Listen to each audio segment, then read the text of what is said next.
আজকে আমাদের এই বিষয়বস্তু থাকবে কোরআন আমাদের চ্যালেঞ্জ করেছে। সকল সংস্কৃতিতে সাহিত্য কবিতা মানুষের বাবা বেগ এবং সৃজনশীলতা প্রকাশের উপায় হিসেবে বিবেচিত হয়েছে।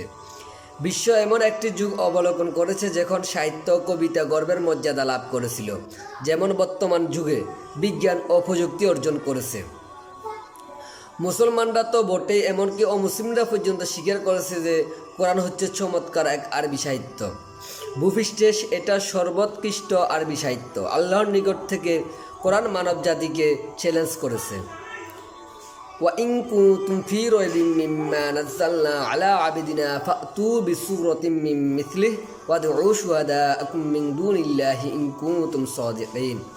আর আমি আমার বান্দার প্রতি যা অবতীর্ণ করেছি তা সম্পর্কে তোমাদের যদি কোনো সন্দেহ থাকে তাহলে এর মতো একটি সূরা রচনা করে নিয়ে আসো। এক আল্লাহ ছাড়া তোমাদের সাহায্যকারীদেরও সাথে নাও, যদি তোমরা সত্যবাদী হয়ে থাকো। আর যদি তা না পারো, অবশ্য তা তোমরা কখনো পারবে না, তাহলে জাহান্নামের ওই আগুনকে ভয় করো, যার জ্বালানি হবে মানুষ ও পাথর, যা প্রস্তুত করা হয়েছে কাফিরদের জন্য। সূরা বাকারা আয়াত নং 23-24। এখানে কোরআনের অন্তর্ভুক্ত সূরাগুলোর নাই যে কোনো একটি সূরা অধ্যায় রচনা করার জন্য কোরআন চ্যালেঞ্জ দিয়েছে। কোরআনের বিভিন্ন জায়গায় চ্যালেঞ্জের পুনরাবৃত্তি হয়েছে। সৌন্দর্য, বাচনভঙ্গি, গভীরতা এবং মর্মার্থের দিকে বিবেচনায় কোরআনের সূরার সমপর্যায়ের হওয়ার মতো অন্য একটি সূরা তৈরির চ্যালেঞ্জ অদ্যাবধি চ্যালেঞ্জ হিসেবে রয়ে গেছে। আমাদের উচিত বর্তমান অশ্লীল সমাজে ইসলামিক ভিডিওগুলো like, share, follow and subscribe করে সবার মাঝে ছড়িয়ে দেওয়া। সম্ভবত এটা একটা সওয়াবের কাজ। আপনার কারণে একজন মানুষ ইসলামিক জ্ঞান শিখার সুযোগ পেল। সর্বশ্রেষ্ঠ কাব্যিক ভাষায় পৃথিবীকে চেষ্টা হিসেবে যে ধর্মগ্রন্থ বর্ণনা করে তা বর্তমান যুগের আধুনিক জ্ঞান সম্পন্ন মানুষ কখনো গ্রহণ করবে না। কারণ আমরা এমন এক যুগে বাস করি যেখানে মানবিক কারণ, যুক্তি ও বিজ্ঞান প্রাধান্য দেওয়া হয়। কোরআনের অভূতপূর্ব চমৎকার ও সাবলীল ভাষার জন্য অনেকেই এটাকে আল্লাহর গ্রন্থ হিসেবে মেনে নিতে চাইবে না।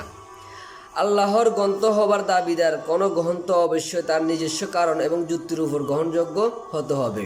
প্রখ্যাত পদার্থ বিজ্ঞানী ও নোবেল পুরস্কার বিশ্বজয়ী আলবার্ট আইনস্টাইনের মতে, ধর্ম ছাড়া বিজ্ঞান পঙ্গু, বিজ্ঞান ছাড়া ধর্ম অন্ধ।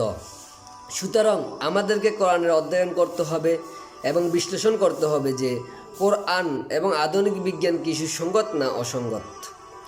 কোরআন বিজ্ঞানের কোনো বই নয়, বরং এটি হচ্ছে নিদর্শনের বই। যেমন আয়াত, যার অর্থ হচ্ছে নিদর্শন। কোরআনের 6000-এরও বেশি নিদর্শন বা আয়াত রয়েছে, যার মধ্য থেকে 1000-এরও বেশি আয়াত বিজ্ঞানের বিষয়বস্তু নিয়ে আলোচনা রয়েছে।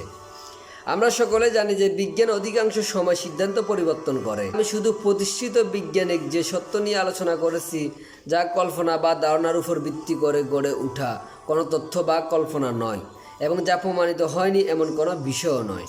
আমাদের পরের ভিডিওতে থাকছে জ্যোতির্বিজ্ঞান, সেখানে বিস্তারিত আপনারা বুঝতে পারবেন। আর আমাদের কোরআন চ্যালেঞ্জ দিয়েছে, এই বিষয় নিয়ে কমেন্ট বক্সে আমাদের জানাতে পারেন।